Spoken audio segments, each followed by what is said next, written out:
आज हम विद्यामृतम अश्नुते इस पाठ का अध्ययन करेंगे। विद्या अर्थात आध्यात्मिक ज्ञान, अमृतम अमरत्व, अश्नुते प्राप्त किया जाता है। विद्या से ही अमरत्व प्राप्त किया जाता है।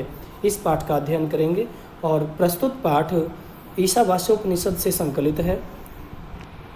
प्रथम मंत्र ईशावास्यमिदं सर्वं यत्किंच जगत्यां जगत् तेन त्यक्तेन भुञ्जिता मा गृधः कस्यचित् धनम्। ईशावास्यमिदं सर्वं, ईश अर्थात परमात्मा, आवास्यम रहने योग्य, इदम सर्वम यह सब कुछ, यत्किंच जगत्यां जगत इस सृष्टि में जो जगत है, चराचर जगत है, वह ईश अर्थात परमात्मा के रहने योग्य है। तेन त्यक्तेन भुञ्जिता मा गृधः कस्यचित् धनम्, उस संसार का हमें त्याग पूर्वक भोग करना चाहिए।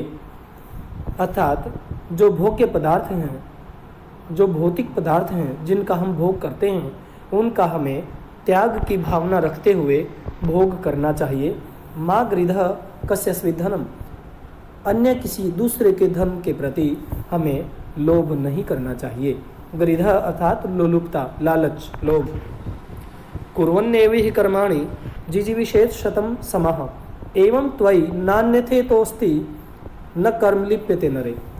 कुर्वन् जमा एव जमा इह, इह अर्थात इस लोक में, यहाँ कर्माणि कर्मों को, कुर्वन् एव करते हुए ही, जिजीविषेत् शतं समः, जिजीविषेत् जमा शतम, शतम अर्थात सैकड़ों, समः वर्षों तक, जिजीविषेत् जीवन की कामना करनी चाहिए। इस संसार में हमें कर्मों को करते हुए सैकड़ों वर्षों तक जीवन की कामना करनी चाहिए। एवं त्वयि नरे, एवं इस प्रकार से, त्वयि नरे तुझ नर पर, कर्म न लिप्यते, कर्म लिप्त नहीं होते। अर्थात जो मनुष्य जैसा कर्म करता है उसको उसका फल अवश्य मिलता है, लेकिन यदि वो कर्म निष्काम भावना से किया जाए तो कर्म उस मनुष्य को लिप्त नहीं करते और वह मुक्ति के मार्ग की ओर अग्रसर हो जाता है। नान्यथे तो अस्ति अर्थात न जमा अन्यथा जमा इतः जमा अस्ति, इतः अन्यथा न अस्ति अर्थात इससे भिन्न कोई दूसरा मार्ग नहीं है। मनुष्य को इस लोक में कर्म करते हुए सैकड़ों वर्षों तक जीवन की कामना करनी चाहिए। ऐसा करते हुए उस मनुष्य पर कर्म लिप्त नहीं होते और इससे भिन्न कोई दूसरा मार्ग भी नहीं है।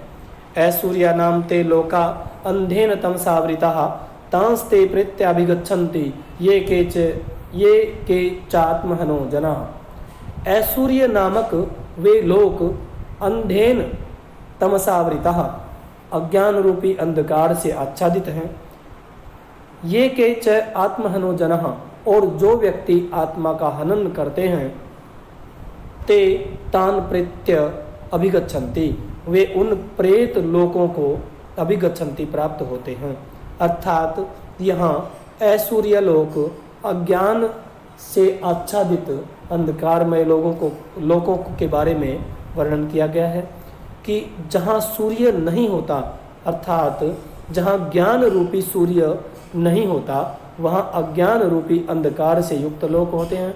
और जो व्यक्ति आत्महनन अर्थात आत्मा का हनन करते हैं, आत्मा को कष्ट होता है ऐसे कर्म करते हैं, वे उन प्रेत लोकों को, उन अज्ञान रूपी लोकों को प्राप्त होते हैं।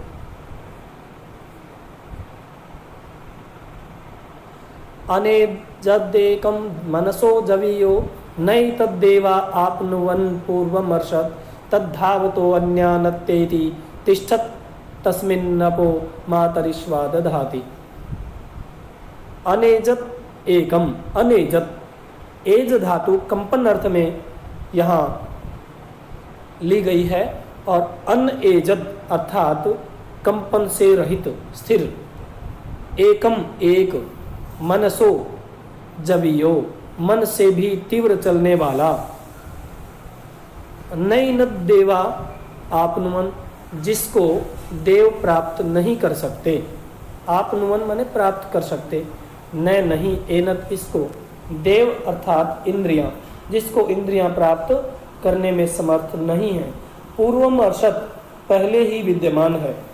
कण कण में परमात्मा विद्यमान होने के कारण जो पहले ही पहुंचा हुआ है।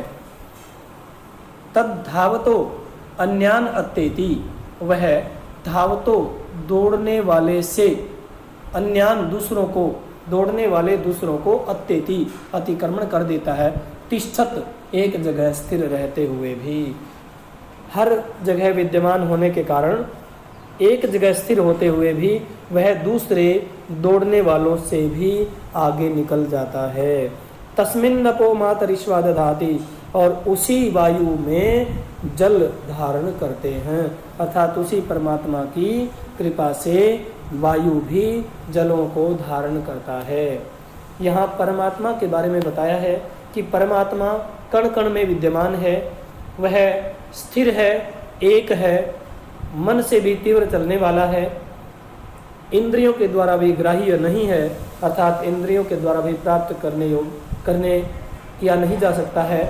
पूर्वमर्षत, पहले ही पहुंचा हुआ है, और दूसरे दौड़ने वालों को भी वह एक जगह विद्यमान रहते हुए पीछे छोड़ देता है, और उसी की कृपा से वायु भी जल को धारण करता है। अंधन्तमः प्रविशन्ति ये अविद्यामुपासते, ततो भूय एव ते तमो य उ विद्यायाम रतः। अंधन्तमः प्रविशन्ति, अंधकार रूपी, अज्ञान रूपी अंधकार में प्रवेश करते हैं। ये अविद्याम उपासते, जो अविद्या की उपासना करते हैं।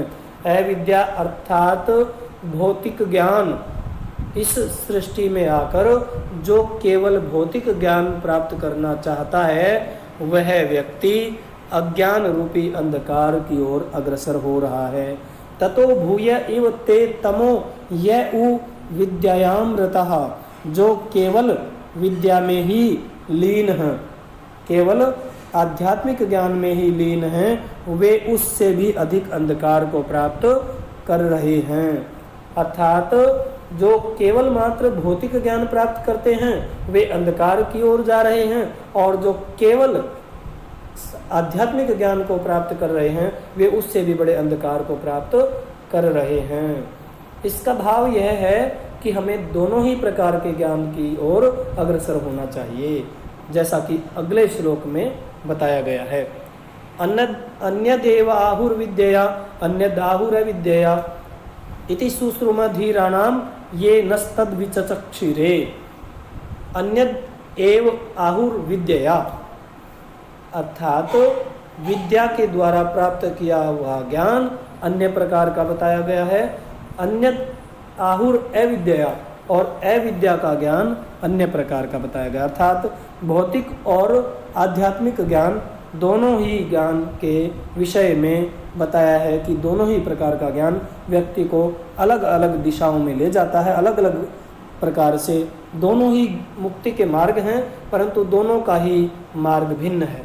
इति सुश्रुमधीराणाम, इति ऐसा, सुश्रुम माने सुनते हैं, ऐसा हमने सुना है, धीराणाम धैर्यशाली लोगों के वचन इस प्रकार से सुने हैं।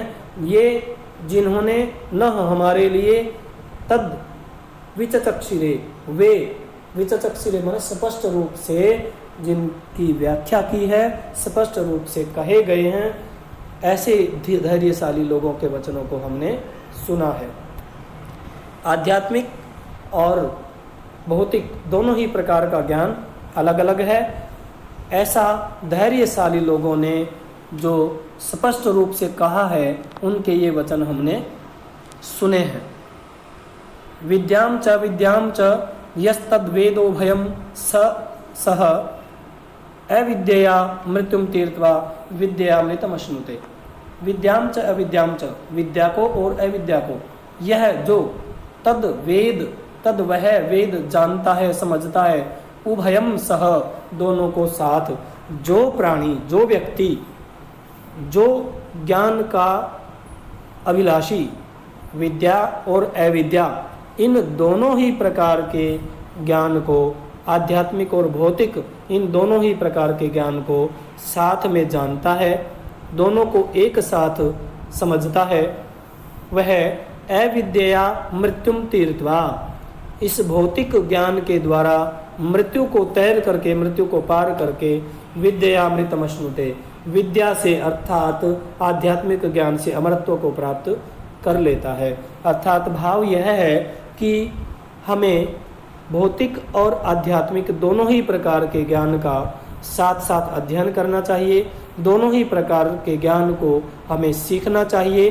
दोनों ही प्रकार का ज्ञान हमें अलग अलग भी मुक्ति के मार्ग पर ले जाता है, परंतु दोनों ही प्रकार का यदि हम एक ही साथ अध्ययन करते हैं तो वह हमें अवश्य ही मुक्ति का मार्ग दिखाता है और मुक्ति प्राप्त करवाता है।